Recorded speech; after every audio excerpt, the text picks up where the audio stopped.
የአሪዞን ከፍተኛ ፍርድ ቤት ፕሬዝዳንት አቶ አንተነ በላይ እንደገለጹት ፍርድ ቤቶች ቴክኖሎጂን የሚጠቀሙና የህዝብ አመኔታ ኖሯቸው የፍትህ ስርዓቱን እንዲያሻሽሉ ባለድርሻ አካላት በጋራ ሊሰሩ ይገባል ብለዋል። ዝቅተኛ ደረጃ ላይ ያሉ ወረዳዎች ቀጣይ የተሻለ ስራ እንዲሰሩ በቀጣይ 6 ወር አቅጣጫ ተቀምጧል። መካከለኛ ደረጃ ላይ ያሉት በተመሳሳይ ሁኔታ ወደ ከፍተኛ ከፍ እንዲሉና የተሻለ አፈጻጸም በቀጣይ እንዲያስመዘግቡ በጋራ ተወያይተናል። ከፍተኛ ደረጃ ላይ ያሉት ደግሞ የያዙትን ከፍተኛ ደረጃ እንዲያስቀጥሉ ወደ ታች ዝቅተኛ ላይ ወይ መካከለኛ ላይ እንዳይወርዱና ባሉበት እንዲያስቀጥሉ በእኛ በኩል አቅጣጫ ተቀምጧል።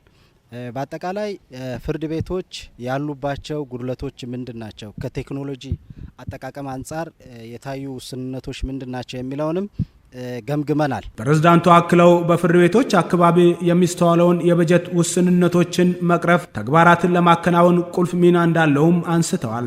በጀት ጋር ተያይዞ ቴክኖሎጂዎችን ገዝተን እንዳንጠቀም የበጀት ችግር አለ የሚል ሀሳብ ተነስቷል። እያንዳንዱ እቅድ ሊፈጸም የሚችለው በበጀት ሲደገፍ ነው። ያቀደውን እቅድ ሊያስፈጽም የሚችለው በበጀት ሲደገፍ ነው። ስለዚህ ከዚህ አንጻር የበጀት ውስንነቶች በአብዛኛው ወረዳዎች ላይ ይታያል።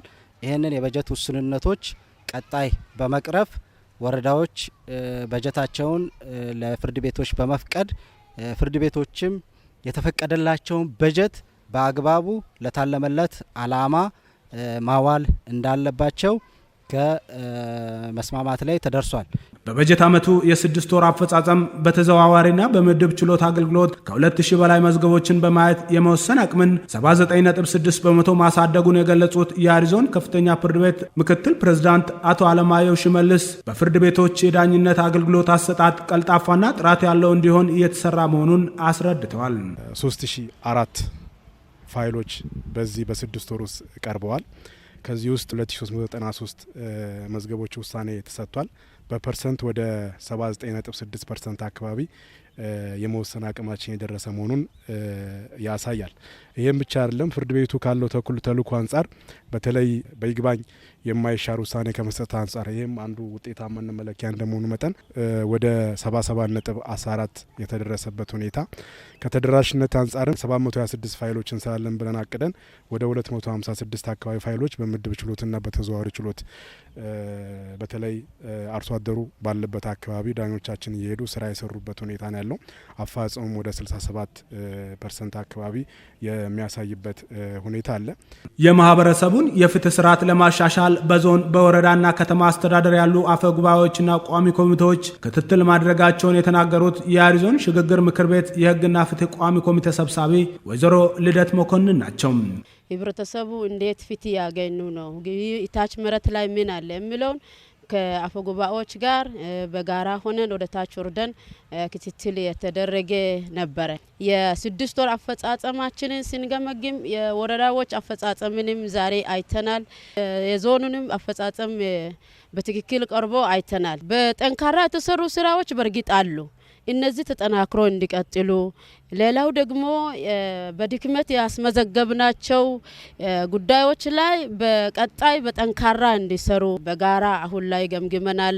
በጋራ የሚደረጉ የአፈጻጸም መድረክ ውይይቶች የፍትህ ስርዓቱን ለማሻሻልና የዳኞች አገልግሎት አሰጣጥን ቀልጣፋ ለማድረግ እንደሚያግዝ የመድረኩ ተሳታፊዎች ገልጸው በጉድለት የተነሱ ሀሳቦችን በማረም ለተሻለ ፍትህ እንደሚሰሩ አስረድተዋል።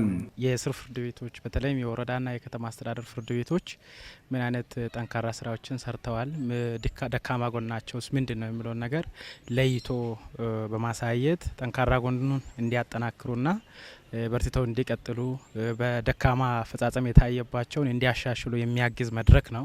ወረዳዎቻችን ላይ ወርደን ከተማ አስተዳደር ላይ ወርደን የምንፈጽማቸው በተለይም ማህበረሰቡ የሚያነሳቸውን የፍትህ እጦት፣ ከተደራሽነት፣ ከተለያዩ አንግል ፍርድ ቤቶች ከሚሰጣቸው አገልግሎቶች የሚነሱ አገልግሎቶችን በተቀላጠፈ ጊዜውን በጠበቀ መልኩ ፍትህ እንዲያገኙ ከማገዝ አንጻር ከፍተኛ ሚና አለው። መዝገቦች ላይ የሚነሱ ችግሮች ደግሞ ህብረተሰቡ ቅሬታ የሚያነሱ ጉዳዮች ላይ ቅሬታዎችን እንዴት መፍታት እንዳለበት፣ ቀጣይስ እንዴት መሰራት እንዳለበት ነገሮች ላይ ከሌላ ወረዳ ከመጡ ሰዎች ጋር ወይ ዳኞች ጋር በመሆን እንዲሁም ከቀረቡ ሪፖርቶች ጋር ተያይዞ ያለውን ጋራ ተገምግሞ አቅጣጫ እንደተቀመጠ ነው። የዞኑ ከፍተኛ ፍርድ ቤት በስሩ ካሉ ወረዳና ከተማ አስተዳደር የመጀመሪያ ደረጃ ፍርድ ቤቶች ጋር የ2018 ዓ.ም ቀሪ ወራት ግብ ስምምነት ሰነድ በመፈራረም መድረኩ ተጠናቋል።